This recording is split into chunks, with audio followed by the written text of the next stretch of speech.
प्यारे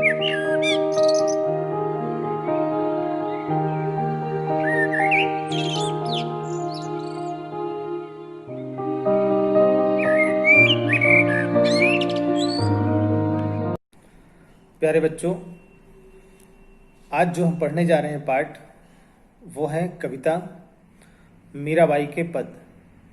मेरे तो गिरधर गोपाल दूसरो न कोई।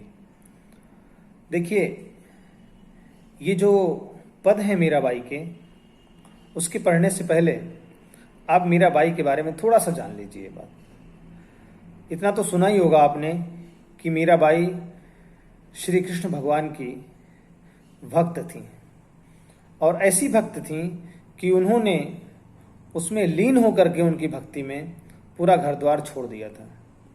तो मीराबाई का जो जन्म है वो राजस्थान में हुआ, और कहते हैं कि एक बार जब ये 8 साल की थी तो गांव में किसी की शादी हो रही थी, और ये भी छत से अपने देख रही थी, बारात जा रही थी। तो जब इन्होंने दूल्हे को देखा तो इन्होंने पूछा अपनी माँ से कि हे माँ, मेरा दूल्हा कौन होगा? तो उनकी माँ ने हंसी हंसी में कह दिया कि तुम्हारा जो दूल्हा है वो श्री कृष्ण है। कहते हैं तब से मीराबाई जी ने श्री कृष्ण भगवान को अपना पति मान लिया, अपना दूल्हा मान लिया, और उन्हीं को पूरी समर्पित हो गई, उन्हीं के प्रेम में डूब गई, उन्हीं से प्रेम करने लगी। और जैसे जैसे उनकी आयु बढ़ती गई वैसे वैसे उनकी भक्ति और जो प्रेम है वो और गहराता चला गया। आगे चल करके लगभग 12 वर्ष की उम्र में इनका विवाह जो महाराणा सांगा थे उनके बेटे भोजराज के साथ हुआ। भोजराज ने भी देखा कि शादी के पश्चात भी जो मीराबाई हैं वो ज्यादा समय मंदिर में बिताती हैं, ध्यान में बिताती हैं, या भजन कीर्तन करती रहती हैं। इतना ही नहीं, जब महल के आसपास कोई साधु मंडली आती तो वो पूरी तरह से महल छोड़ करके जो मीराबाई हैं वो उनके साथ भजन कीर्तन में संलग्न हो जाती थी। तो देखिए, उस समय जो स्त्री के लिए एक मर्यादा सुनिश्चित की गई थी, और राजपूत परिवार था, राजा का परिवार था, तो उस समय तक तो सती प्रथा भी राजस्थान में प्रचलित थी।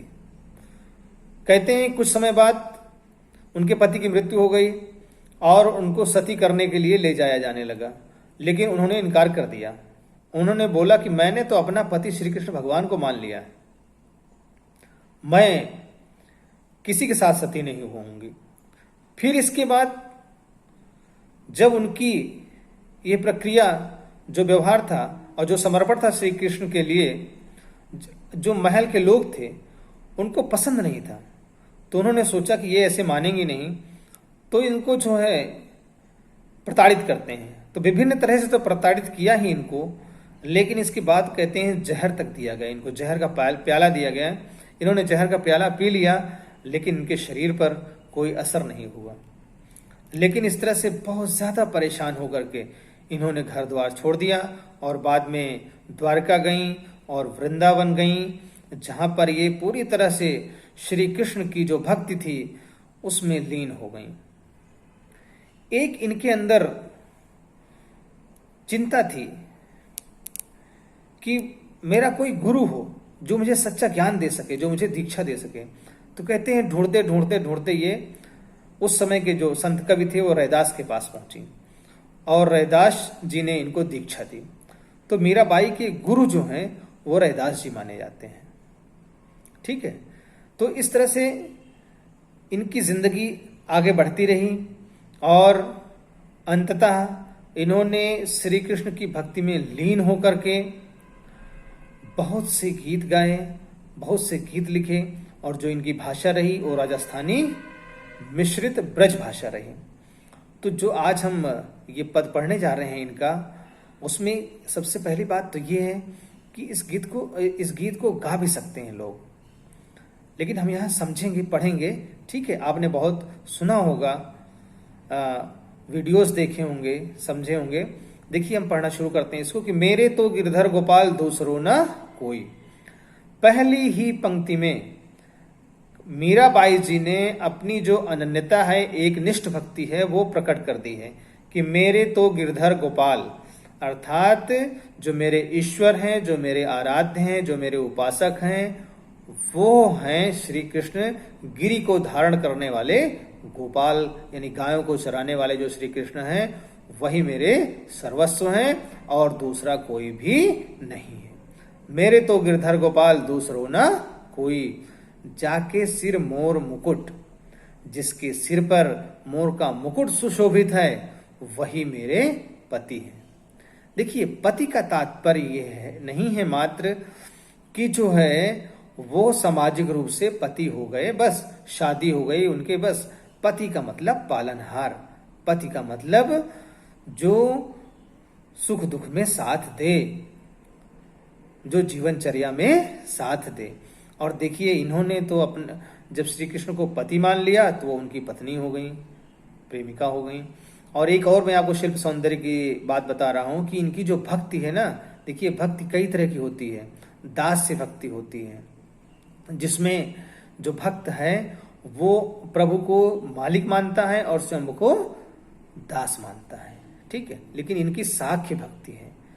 साख्य भक्ति क्यों है? यानी उनको सखा मानते हैं, मित्र मानते हैं, प्रेम पूर्ण भक्ति है, प्रेम की अभिव्यंजना है, ठीक है। फिर आगे उन्होंने कहा कि छाड़ी दई कुल की कान कहा करी है कोई, मैंने जो परिवार की मर्यादा है, कुल की कानी, कानी मतलब मर्यादा, इज्जत, मैंने वो छोड़ दी है। मैंने पुरानी परंपराओं को छोड़ दिया है, जो परिवार के बंधन है उनको तोड़ दिया है। यहाँ पर ये देखिए स्त्री मुक्ति का भी प्रतीक है कि ऐसी जगह जहाँ पर कि स्त्री के लिए बंधन हो, पर्दा प्रथा हो, और वहां से ये मुक्त होकर के, स्वच्छंद होकर के अपना जीवन जीने के लिए आतुर हैं और वही करती हैं। वो तो कहती हैं मैंने परिवार की जो मर्यादा है, जो परंपराएं हैं, जो रूढ़ियां हैं, मैंने उन बंधनों को तोड़ दिया है, अब मेरा कोई क्या कर लेगा, कहा करी है कोई। और संतन ढिंग बैठ बैठ, ढिंग मतलब साथ में, तो संतों के साथ बैठ करके मैंने लोक लाज खोई। कहते हैं, लोग कहते हैं कि मैंने लोक लाज खो दिया है, यानी जो लोक की मर्यादा है कि स्त्री को घर के अंदर रहना चाहिए, स्त्री को बाहर नहीं निकलना चाहिए, साधुओं के साथ नहीं बैठना चाहिए, ठीक है।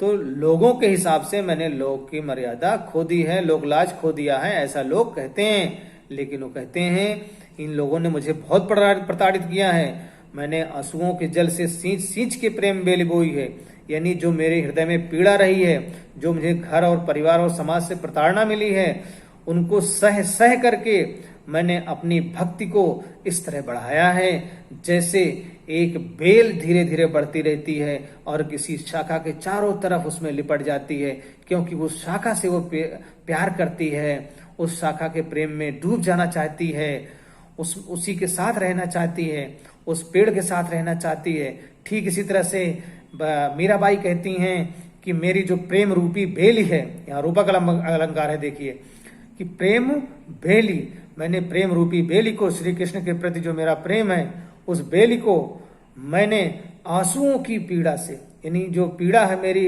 हृदय में रही है, जो लोगों ने सताया है, उससे मैंने इसको सींचा है।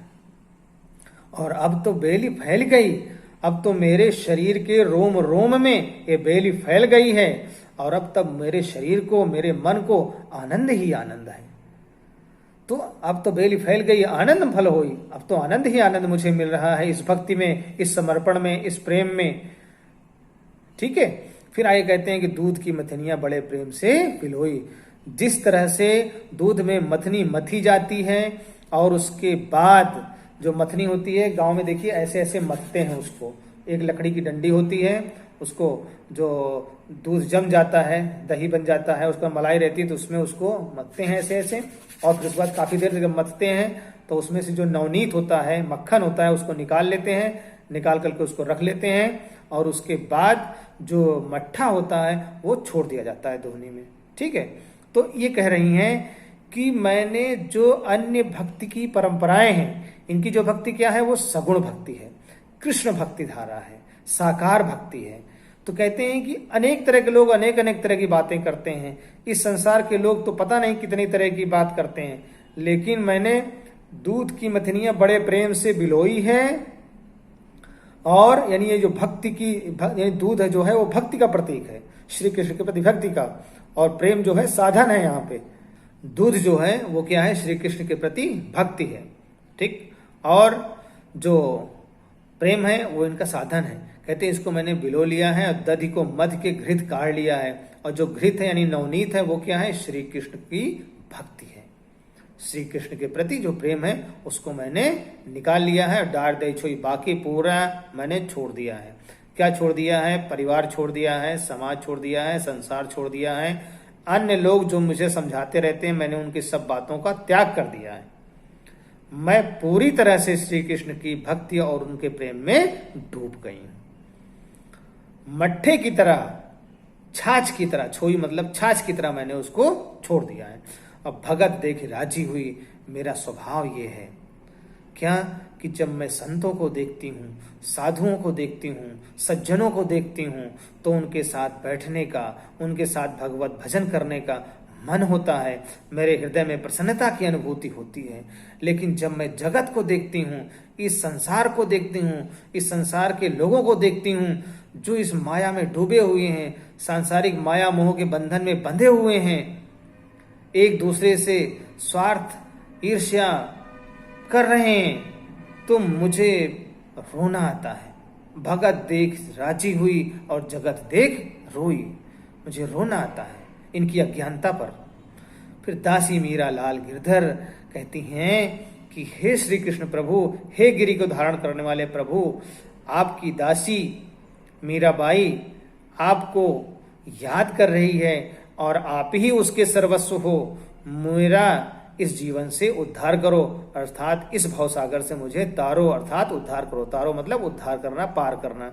तो तारो अब मोही, अर्थात मुझे इस सांसारिक मोह बंधन से, इस सांसारिक जो मानव का जन्म का क्रम है, इन सब से मुझे मुक्ति दो और अपने शरण में ले लो। तो इस तरह ये जो है, जो पद है मीराबाई का, वो यहाँ पे अभी खत्म होता है। धन्यवाद।